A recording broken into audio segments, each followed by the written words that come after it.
এই রেসিপিটা যদি বাসায় একবার রান্না করেন তাহলে সবাই 2 প্লেট করে ভাত খাবে। আজকে চিকেনের একটা খুব ইউনিক রেসিপি আপনাদের জন্য নিয়ে এসেছি। এখানে আমি ফার্মের মুরগি ব্যবহার করছি। এই রান্নাটা কমপ্লিটলি আমাদের দেশীয় রান্নার সাথে একটা ওয়েস্টার্ন টাচ আছে। পুরো রান্নার রেসিপিটা না দেখলে বুঝবেন না। এখানে আমি প্রথমে আদা রসুন পেস্ট দিয়ে নিচ্ছি স্বাদমতো লবণ।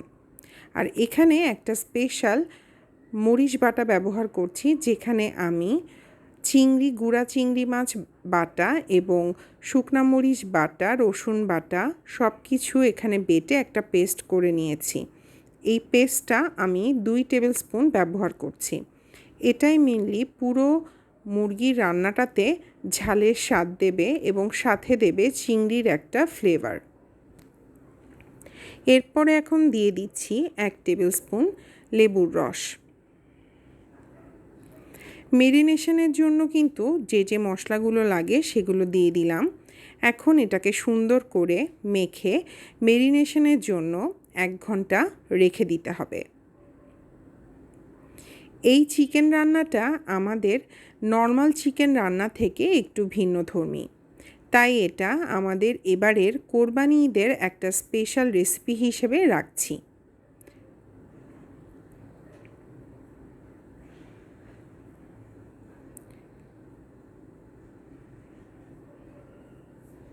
এখন একটা ননস্টিক প্যানে পরিমাণ মতো তেল দিয়ে তার মধ্যে জুলিয়ান কাট করে রাখা আদা কুচিগুলো দিয়ে দিচ্ছি।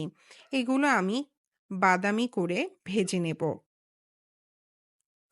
এই রান্নার এটাই সবচেয়ে স্পেশালিটি।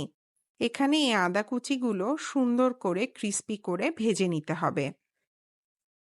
ঠিক যেমন আমরা যে কোনো রান্নায় পেঁয়াজ বেরেস্তাটা ভেজে নিই, ঠিক তেমনভাবে এখানে আদা কুচিগুলো ভেজে নিতে হবে।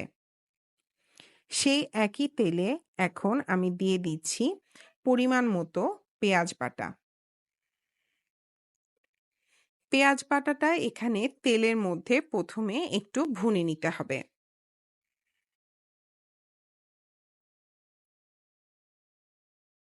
এর মধ্যে এখন আমি আমার মেরিনেট করে রাখা মুরগিগুলো দিয়ে দিব।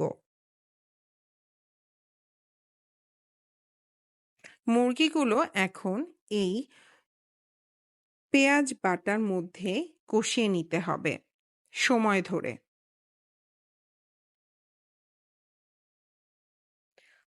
5 মিনিট পরে এর মধ্যে আমি 2টো টমেটো কিউব করে কুচি দিয়ে দিচ্ছি।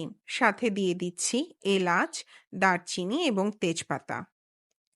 এরপরে মিডিল আঁচে আবারও মুরগিটাকে সুন্দর করে কষিয়ে নিতে হবে একটু সময় নিয়ে।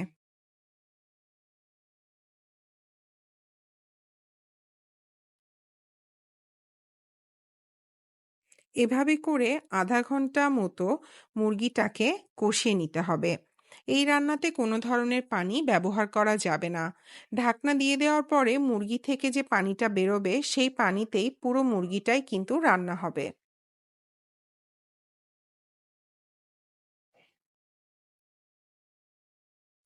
আধা ঘন্টার মধ্যে কিন্তু আমার মুরগিটা অনেক নরম হয়ে এসেছে।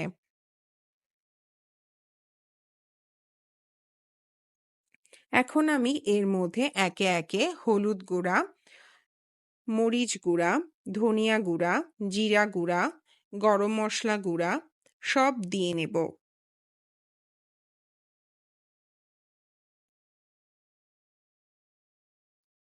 মশলার মধ্যে চিকেনটাকে ধিম আঁচে কষিয়ে নিতে হবে, বারবার নেড়ে দিতে হবে বারবার। যেহেতু আমি এটাতে কোনো ধরনের পানি ব্যবহার করছি না, তাই এটাকে খুবই সুন্দর করে স্লো কুকে রান্না করতে হবে। এমনভাবে রান্না করতে হবে সময় ধরে যেন মশলাটা ভেতরে ঢুকে যায়। 5 মিনিট পর পর ঢাকনা দিয়ে দেবেন। এখন আমি এর মধ্যে কিছু কাঁচামরিচের কুচি দিয়ে দিয়েছি স্বাদ একটু বাড়ানোর জন্য।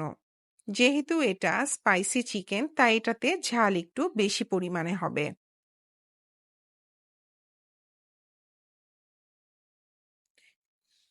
এভাবে করে 5 মিনিট অন্তর অন্তর ঢাকা দিয়ে নিতে হবে। আমার রান্নাটা কিন্তু অলমোস্ট হয়ে এসেছে। আমার চিকেনের রান্নাটার কালারটাও কিন্তু অনেকটা লালচে হয়ে এসেছে এবং এটা কিন্তু পুরোপুরি এখন রান্না হয়ে গেছে। এখন প্রথমে যে আদা কুচিগুলো ভেজে রেখেছিলাম সেগুলো এখন উপর থেকে দিয়ে নিয়ে একটু নেড়ে নিতে হবে। আমার রান্নাটা কিন্তু হয়ে গেছে। এখন শুধু গরম গরম পরিবেশনের পালা। এই রান্নাটা কিন্তু রুটি, পরোটা, ভাত কিংবা যে কোনো ফ্রাইড রাইসের সাথে খেতে কিন্তু অনেক বেশি